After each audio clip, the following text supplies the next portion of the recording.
Yan po guys, magandang araw po muli sa ating lahat. And another vlog po tayo. And for today's video guys, ang vlog content po natin ay tatalakayin po natin kung paano po mag-purchase ng 5.56 rifle. Ayan, so medyo madilim po yung aking palibot kasi nagbabadya po yung malakas na ulan. Ayan, anyway, yun nga po, tatalakayin natin kasi we all know na yung naglabas po ng memorandum yung ating FPO PNP na pwede na pong i-allow na mag-purchase yung mga civilian ng ating 5.56 rifle. Ayan, so nung nalaman ko po yan, na-excite po ako kasi matagal na po akong fan ng 5.56 rifle.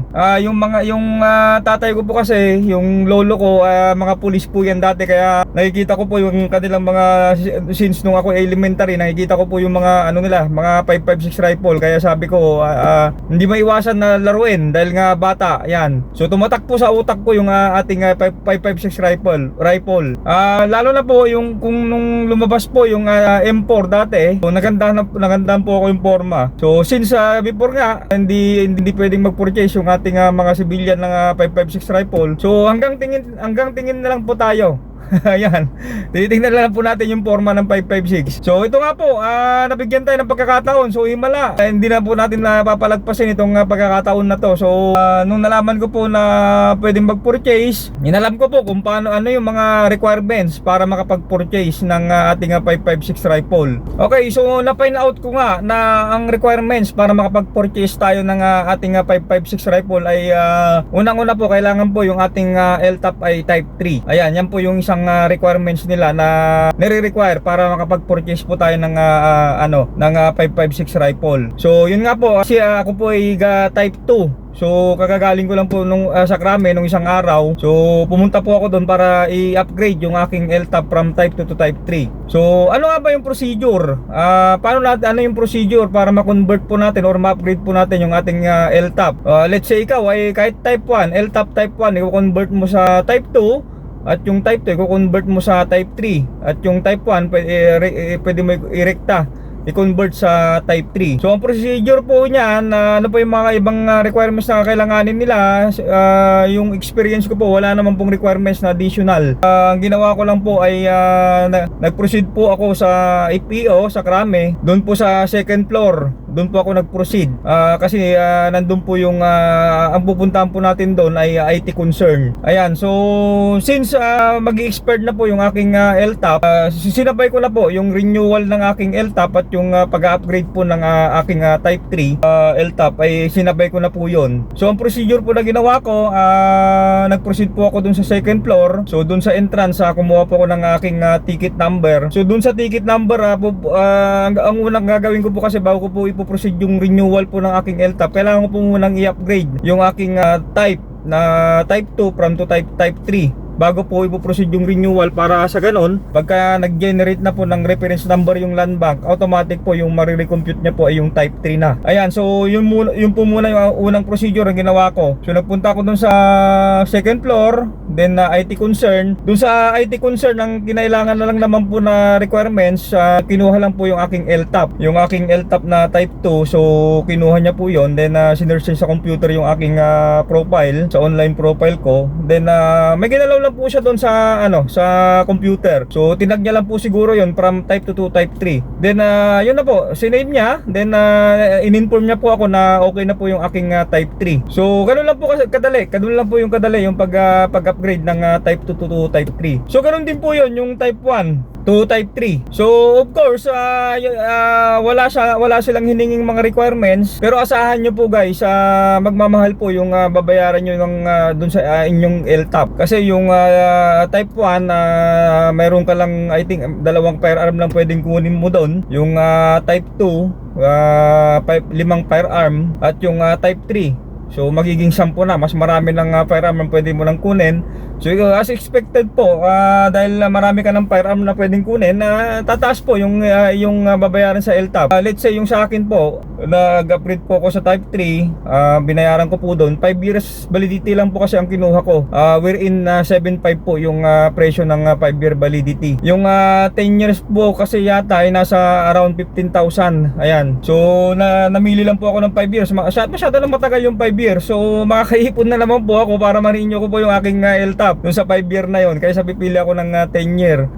Plus additional na 2,000 yung aking sports shooter. So all in all, ang binayaran ko po ay nasa 9,500. Type 3 yung LTAP ko at the same additional sports shooter na 2,000, so 9,500. Nung na-upgrade ko na siya, na-convert ko na siya, na-renew ko na yung aking LTAP, nag-proceed na po ako doon sa doon sa Krami Arcade. Ayan, yung Krami Arcade ay located lang po doon sa harap ng Krami mismo. Magkatabi niya mismo yung Krami Arcade. Doon ako nagpunta sa Krami Arcade kasi ang target ko po ay yung Spinelli na gun store. Yung Spinelli po kasi nandun yung kursunado kong bilhin na 5.56 rifle, yun po yung battle arm. So nag-proceed po ako sa Krami Arcade. Yung Krami Arcade po guys, I think nasa 3 palapag po yata o 4 na palapag po sila. So marami pong gun store yung doon sa loob ng Krami Arcade. Nandiyan po yung PB Junicio, Armscore, yung ating Jetro, Secure Arm, yung 5.11.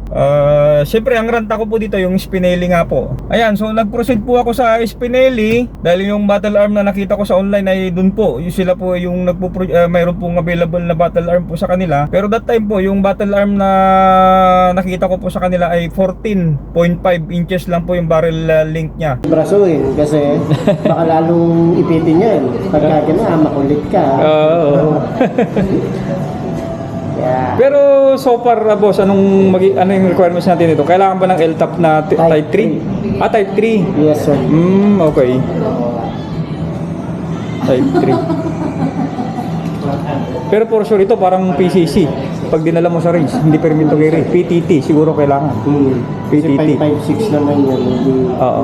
So PTT lang available sa kanya, ano? Yes, sir. Ilang rounds po ito? 30 rounds. 30 rounds. Pero any magazine, sir, ng 5.56. Kasya naman. NATO standard naman yan. So military specification din naman na yan. Nagkaiba lang, tinanggal nilang fully automatic mode. Okay. Ilang pong ilang magazine pong kasama pag na-purchase? Ay, isa lang po. Very common naman, sir, ang niya. Okay. So I think okay na po yun kasi ang available po ng battle arm ay mayroon pong 10.5 po yata, really not sure. 14.5 saka yung 16. So 14 po yung available nila. So yun na po yung aking pina-reserve. So ang procedure po niyan, nung pagdating ko po sa Spinelli, although marami naman pong mga rifle ang benta ng Spinelli. So mayroong CMMG, mayroon din silang 5.56 rifle na na Watchtower at yung mga kanilang PCC rifle saka yung kanilang MP5 na mga 9mm na rifle. Okay guys, nung tinanong ko po sa kanila, yun nga, mayroon naman po silang available stock doon na pinakita sa akin, yung 14.5 na battle arm. Pagka na-release na po yung aking unit at i-unbox na po natin, igagawan po ulit natin siya ng separate vlog. So igagan review po natin siya guys.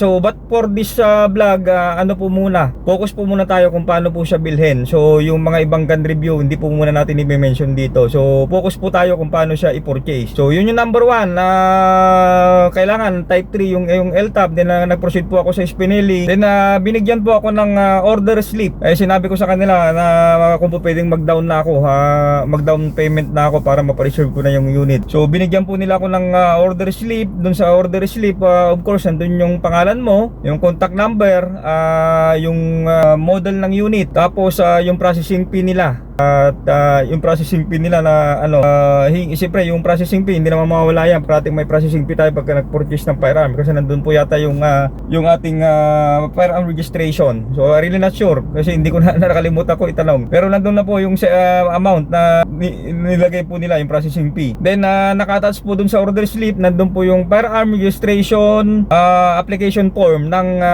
5.56 rifle. Ayan, so indicate mo po yung itong form na to ay galing din sa Krami. Ito yung sinasubmit nila sa Krami. So naka-indicate dyan din yung pangalan mo, address, kung saan mo i-address yung iyong firearm at yung model ng kukunin mong firearm. Ayan, so pinilapan ko po yun. Then binigay po nila yung kanilang BDO na account number at doon po ako magdi-deposit ng mga down payment ko. So ang price po ng battle arm ay nasa i-flashback, i-comment ko na lang po sa comment dito sa section ng aking vlog kung magkano po yung price ng battle arm.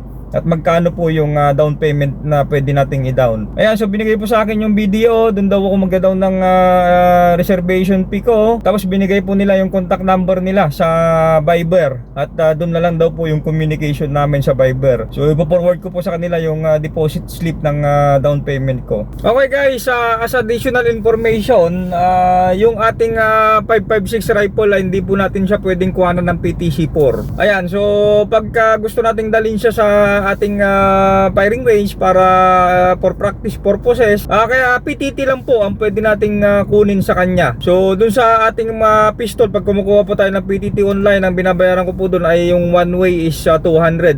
Pag two way po yan is 400. So hindi ko lang po sure dito sa ating 556 rifle kung magkano. So alamin po natin yan kung magkano po yung payment ng PTT po sa kanya pagka na-release na po yung ating unit. So idadagdag po natin yung information na yan dun sa ating gagawing vlog na dun sa ating unboxing ng 556 rifle. Okay, so yan guys, so hanggang dito na lang po yung ating vlog. So antayin po nating lumabas yung aking order na battle arm na 556 rifle at i-unbox po natin at i-review po natin bawat specs. Saka tingnan po natin, iputok po natin sa firing range kung gaano po kaganda yung kanyang performance and accuracy. Ayan guys, so thanks for watching po guys.